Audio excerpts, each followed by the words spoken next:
Şunu da ana diyen nakşa. Ya reis ya rahmet ya rahmet.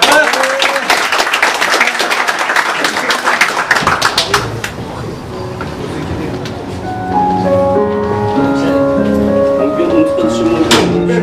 Şaka yok arkadaş. Ben başlattılar.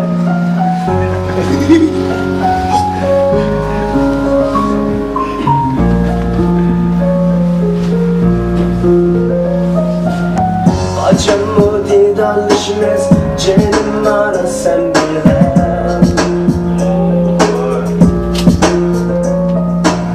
Şu vakitla mı nesi Bola mı dizgah ana. Seni bırakır varsa armağanım yok değil Canım ana. Azapla doldu seni görmek gözlerinde.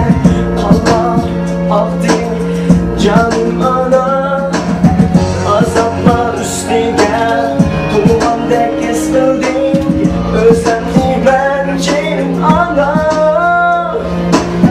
Bu dünyada bir oğlum göremey armağanla sen. Ne kadar azapla sen canım ana.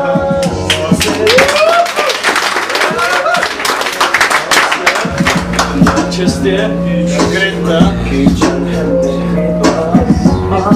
Mesela şunu diksen geleceğiz ondan. Seni sevindim. Acaba didarlaşmaz Cenim bana sen bilen.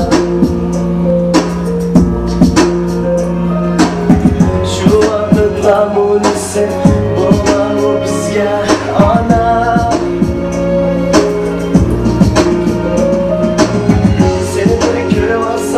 Armağanım yok değil canım ana. Yüreğimde azaplı doldu seni görmek gözlerimde. Kanlar aktı canım ana.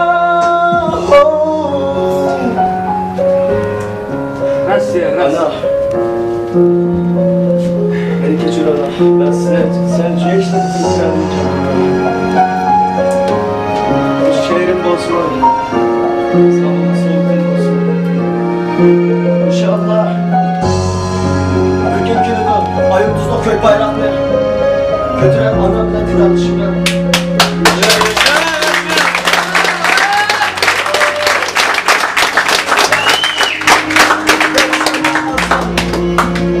Direnişime kalsam ya seni sevdim azaplar içinden ben de razı ol canım ana. Seni razı bulup cennete giremeyim. Sen için hiç neyse gülüp veremedim canım ana. Milvan ana beni kanlamı razı ol sen ana. Seni küme durup bete üçün gözüm sen ben gülüp ben de razı ol sen canım ana. İnşallah bu dünyada bombusa bu dünyada danışmaz canım ana.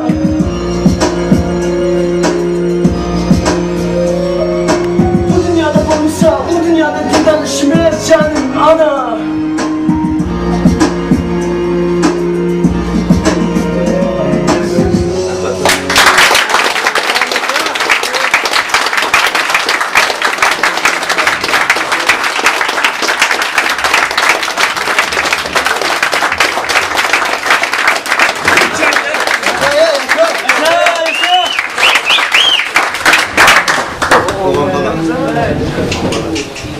Alamet